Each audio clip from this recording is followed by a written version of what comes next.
My wife called me a failure. While I was recovering from surgery, so I got healthy, got rich, and left her begging for help I'll never give. I'm a 33-year-old guy, and when I met Emily, I honestly thought I'd hit the jackpot. Not in the fairy tale sense. There were no fireworks or violins playing in the background. But she made me feel seen.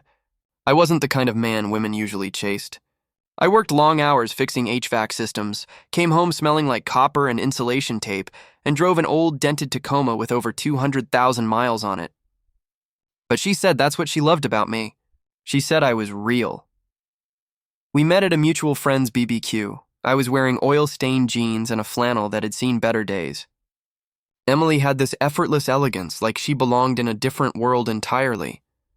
I was surprised when she kept talking to me, laughing at my dry humor, asking questions like she actually cared about the answers. I remember thinking, maybe someone like her could actually love someone like me. Within a year, we got married. Nothing extravagant, just a modest ceremony in my cousin's backyard with folding chairs and Costco cake. But I was happy, genuinely happy. She smiled so wide in every picture, held my hand tight during our vows, said we'd build our future together from the ground up. I believed her. I remember sitting across from her that night after the guests left, our feet sore, our cheeks still pink from dancing. She leaned in and said, "You know what I love about you? You don't pretend to be something you're not. You're solid, steady, safe." I didn't realize back then. That wasn't love. That was calculation. I clung to every word because deep down, I think I needed to be chosen more than I needed to be loved. But I didn't know I'd just been recruited. Not embraced. It didn't happen all at once. That's the thing with slow betrayals. They creep up on you in little pieces until you can't recognize the world you're standing in. At first, it was subtle. She started commenting on my clothes. "Are you wearing that to dinner?" she'd ask, her voice coated in sugar but her eyes scanning me like I was a stain. I brushed it off. Everyone wants their partner to look good, right? Then came the comments about my job. She used to say she respected my hard work. Now she'd sigh whenever I came home with sore hands or grease on my forearms. "I can't wait until you finally get out of that dead-end trade," she said one night while scrolling through Instagram, not even looking up. "All my friends' husbands are either in finance or tech. You could at least try to move up." I laughed it off at first. Tried to make jokes. Well, someone's got to keep their air conditioners working while they're making PowerPoints. But her silence hit harder than a slap. Dinners got quieter. Sex became transactional. I'd come home exhausted, and she'd be curled up on the couch with a glass of wine, watching shows filled with wealthy men in tailored suits and beachfront homes. "Must be nice," she'd mutter. I didn't know if she meant them, or the women they were with. I started to feel like a placeholder. Like I was just the pit stop on her way to something better. But I told myself it was a phase. Everyone has rough patches in marriage. Maybe she was stressed. Maybe I just needed to try harder, so I did. I started picking up extra hours, saving more, cooking dinner, leaving notes on the fridge, but no matter how much I gave, it never felt like enough. The injury wasn't dramatic. Just a slip on a wet floor at a job site, followed by a sharp, tearing pain that dropped me to my knees. Torn meniscus. The doctor said I'd need surgery and be off work for at least 3 months. Physical therapy after that? It wasn't life-threatening, but it was life-altering. When I told Emily, her reaction wasn't concern. It was calculation. Her first question wasn't, "Are you okay?" It was, "How long will you be out of work?" I'll never forget the way she said it. Cold, distant, like I was an appliance that suddenly stopped working. I tried to stay positive. "We've got some savings. I'll recover fast. Maybe this is the universe forcing me to take a break." I smiled, trying to lighten the mood. She didn't smile back. The day of my surgery, she didn't come with me. Said she had an appointment she couldn't move. I remember sitting alone in that cold hospital bed, scrolling through our wedding photos, trying to remind myself who we used to be. Trying to remember if I'd imagined the way she once looked at me. Recovery at home was harder than I expected. I couldn't walk without crutches. Every step felt like a punch to the knee. I needed help with basic things, making food, getting to the bathroom, even putting on socks some days. And Emily? She was barely around. She started staying out late, blaming girl nights or errands. When she was home, she was glued to her phone, barely speaking to me except to sigh or ask if I could try not to leave a mess. One night, I heard her on the phone in the kitchen, whispering, thinking I was asleep. She said, "He's completely useless now." I didn't sign up to be a nurse for a loser. I closed my eyes and swallowed hard. Because I knew right then, this wasn't just distance, this was contempt. The first time she outright humiliated me, I was trying to get a glass of water. I was still on crutches, trying to hobble across the living room while balancing the cup in one hand. I misjudged my footing and nearly dropped the glass. It clattered against the counter, water splashing everywhere. I froze, trying to catch my breath. Emily looked up from her phone with an expression I'll never forget, annoyed like I had interrupted her movie. "Seriously?" she said, not moving a muscle. "You can't even do that, right?" I bit my tongue. I said quietly, "Can you please just help me this one time? My knee's throbbing and I haven't eaten all day." She scoffed, got up, and grabbed the paper towels. But as she cleaned up the water, she muttered just loud enough for me to hear, "You're not healing. You're just decaying." I looked at her, stunned. "What did you just say?" And she turned around with this bitter little smirk and said, "Face it, you're a burden. A failure. I'm tired of pretending otherwise." Then she laughed.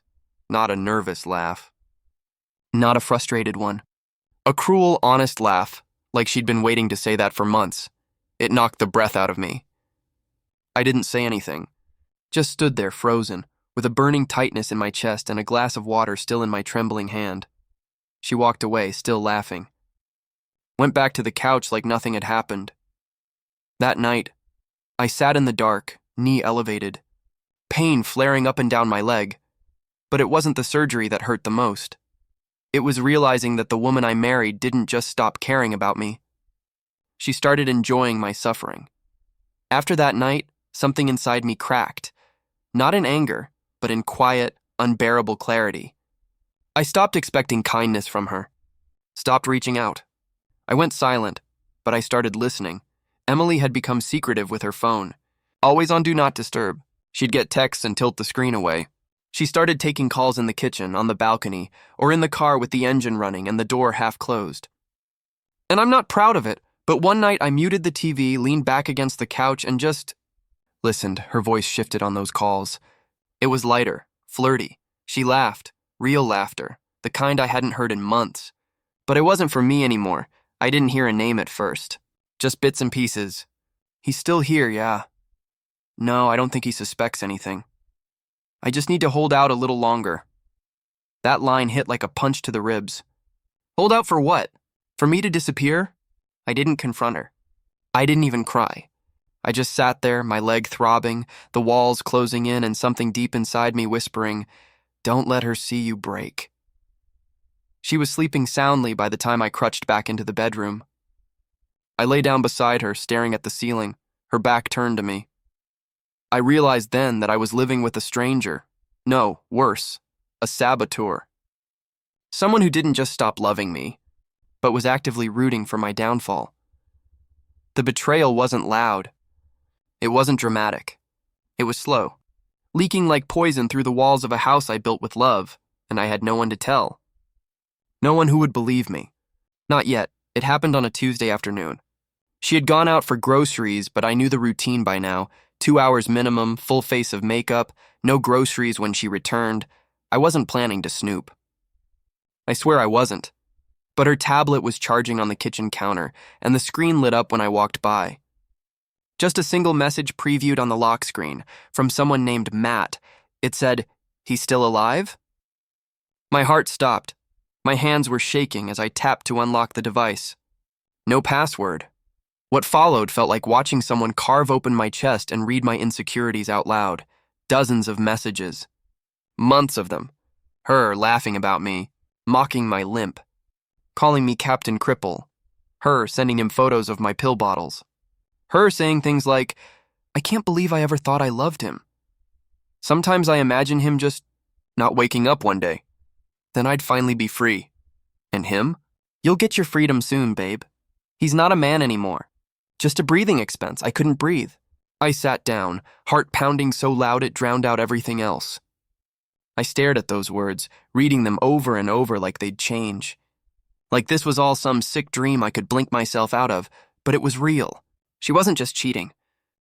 She was hoping I'd die, and I don't know what snapped first. My faith in her or my faith in myself? I closed the tablet, put it exactly where I found it. When she came home, I smiled. I asked her about the groceries. She lied without blinking. That night, I lay in bed and made myself a silent promise. If I get through this, she'll never see me coming. From that night on, something inside me hardened. Not out of rage, but survival.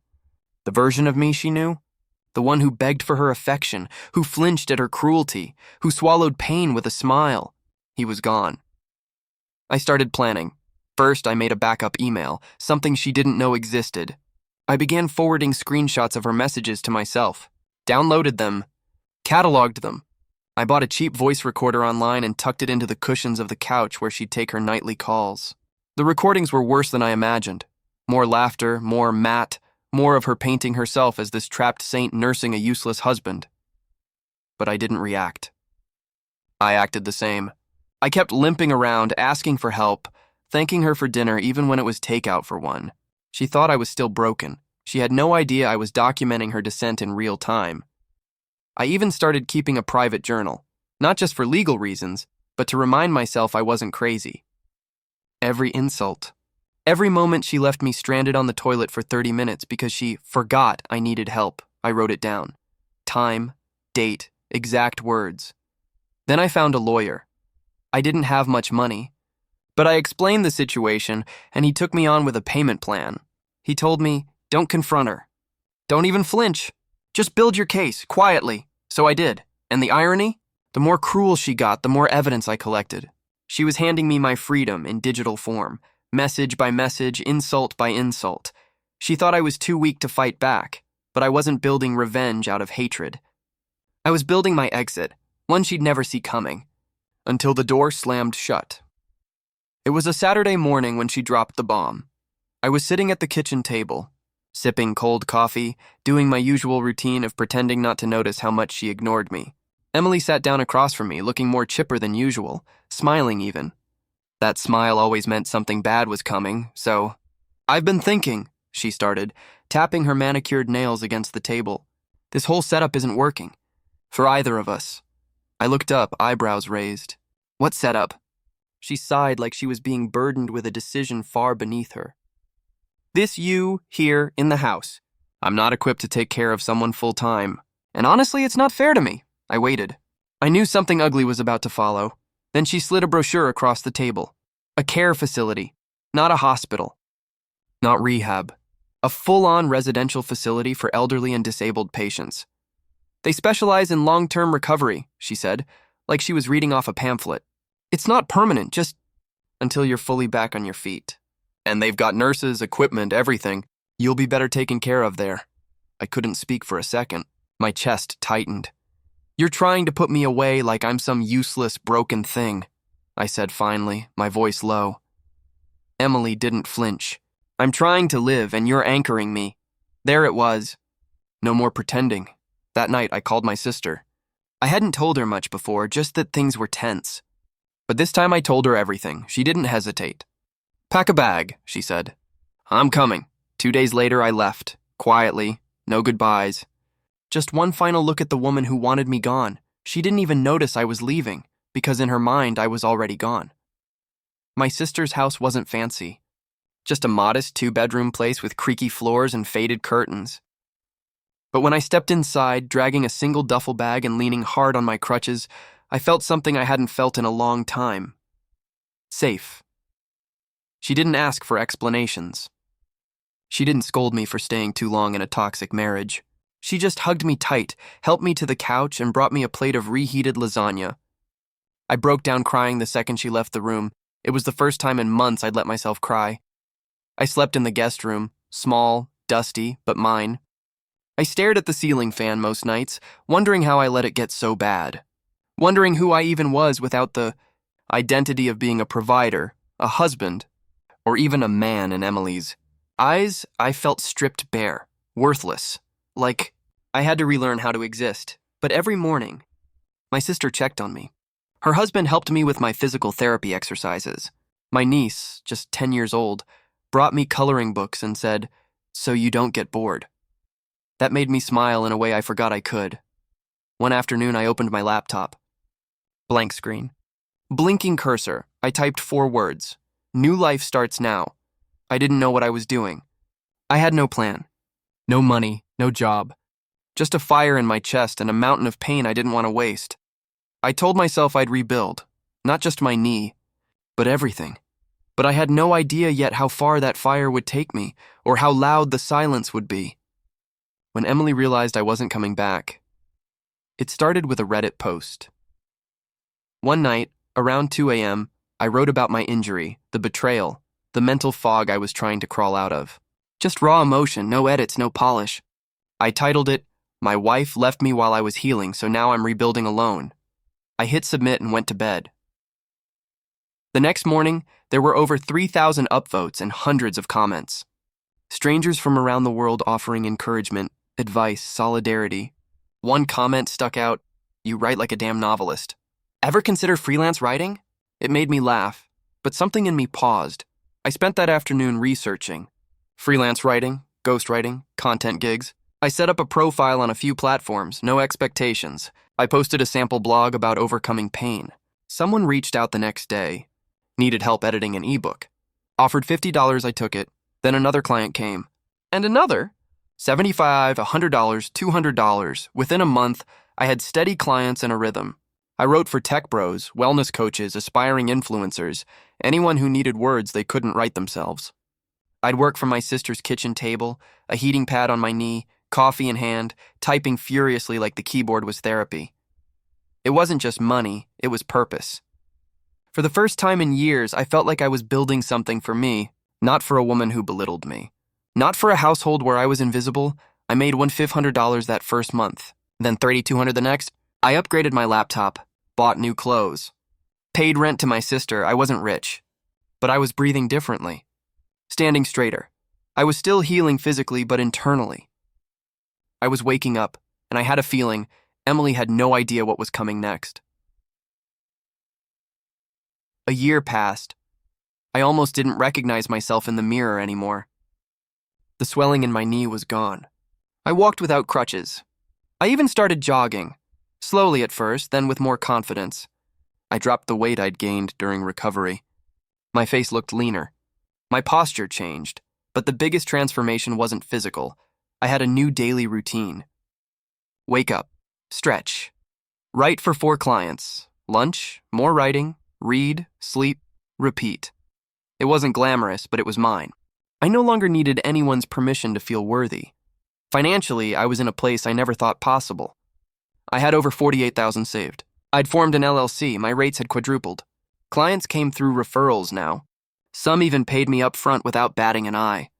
I bought a reliable used car, moved into a small but clean studio apartment with sunlight pouring in through the windows. One night, I was interviewed on a podcast about men overcoming emotional abuse.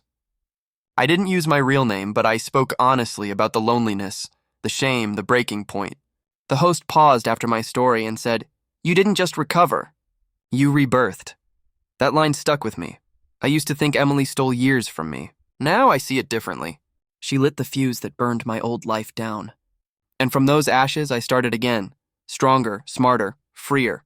I'd stopped checking her socials months ago. But sometimes I'd wonder, was she still with him? Did she know what I'd become? Then one evening, I got a notification on my phone, a DM, from her, the name I hadn't seen in over a year. The name that once haunted me. It simply said, "Is this really you?" And just like that, the past came knocking, but this time, I held all the power. At first, I didn't respond. I stared at the message for a long time. Just 5 words, "Is this really you?" But it felt like a snake slithering back under the door I'd slammed shut. A week passed. Then another DM, "You look so good now. I always knew you had this in you." That one made me laugh out loud. Not because it was funny, but because I could hear the desperation hiding underneath. The tone had changed.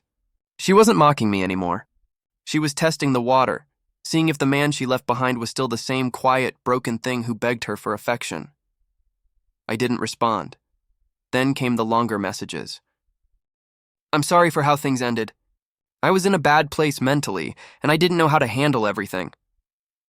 I miss how stable you were. Matt and I didn't work out. He wasn't who I thought he was.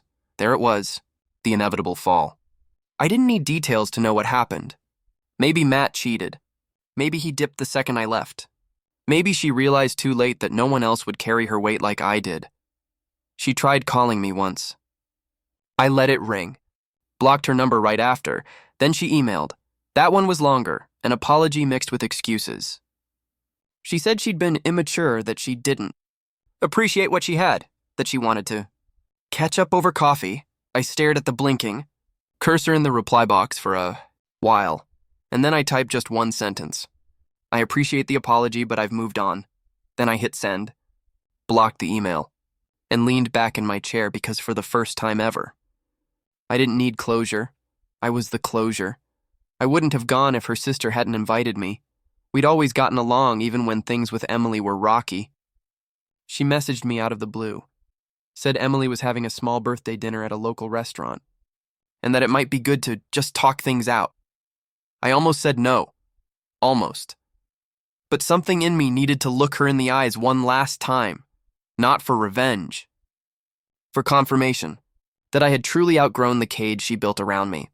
I wore a fitted charcoal button-down, clean jeans, polished boots. I'd shaved, trimmed the beard, looked sharp but effortless. I pulled up to the restaurant in my used but shiny new car. I walked in, calm, steady, upright. She saw me from across the room and froze. Her eyes widened like she was seeing a ghost. Fork midair, wine glass trembling slightly in her other hand. She tried to collect herself, but I could feel the panic roll off her. I walked over and greeted her sister first, polite, casual, then turned to Emily. "Happy birthday," I said. She blinked, still stunned. You look different," I smiled. Healing changes a man. We sat across from each other later after dinner. She asked if I'd be open to talking. I agreed. Let her speak first. She rambled, said she was sorry, that she'd been lost back then, that seeing me now made her realize how much she missed the old days. She painted herself as misunderstood, claimed she thought I'd never forgive her, and I let her go on. I let her pour every drop of performance into her monologue. When she finished, I leaned in, calm as ever. "I wouldn't take you back," I said softly, "if you were the last person on earth." She didn't cry. She didn't scream. She just sat there, stunned, finally tasting the silence she left me in for so long. It was 2 weeks after that birthday dinner when I got the call. Unknown number. I almost ignored it, but something told me to answer. Her voice cracked on the other end. "Hey, it's me." I didn't say anything at first. Just listened. She was crying. Not the fake, manipulative kind I used to fall for. This time it was different. Hoarse. Exhausted. Real. She said Matt was gone. Ghosted her after draining what little savings she had left. Her credit cards were maxed out. She was behind on rent. Lost her job after missing too many days. Something about emotional distress. She was spiraling. Alone. Broke. Scared. "I know I don't deserve it," she said, sniffling.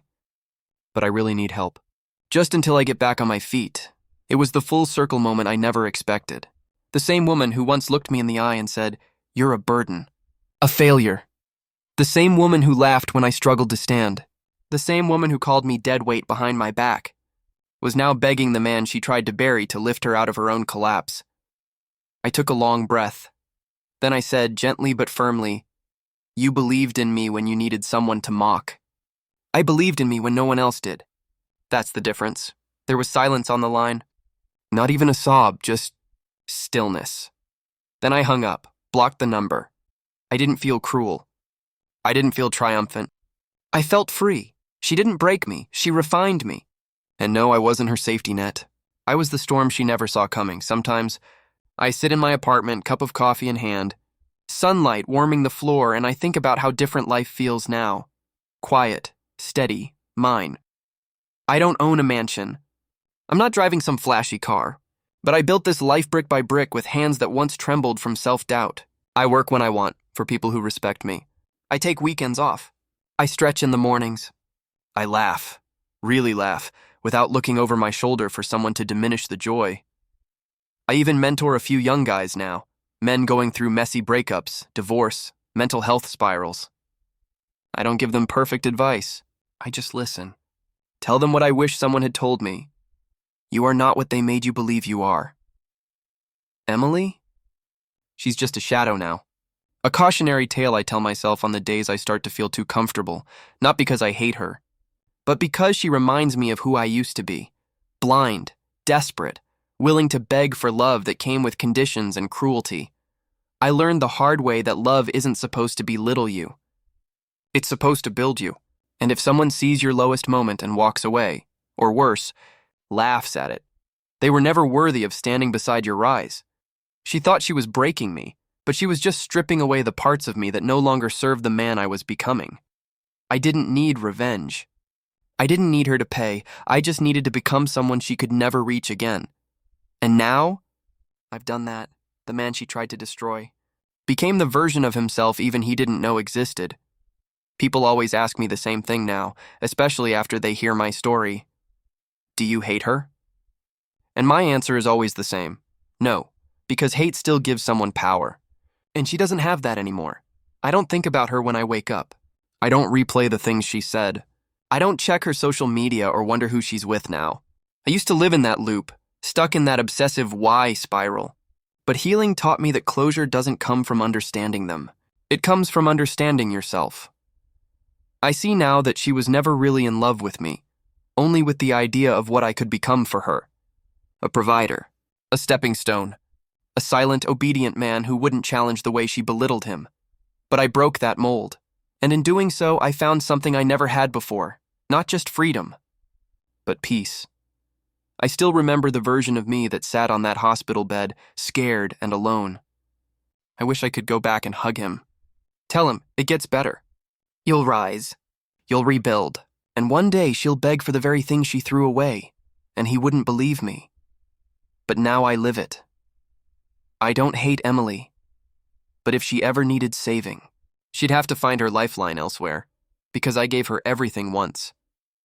And she mistook it for weakness. Now, I only offer what's earned, and peace like this, it wasn't handed to me. It was fought for, and I won.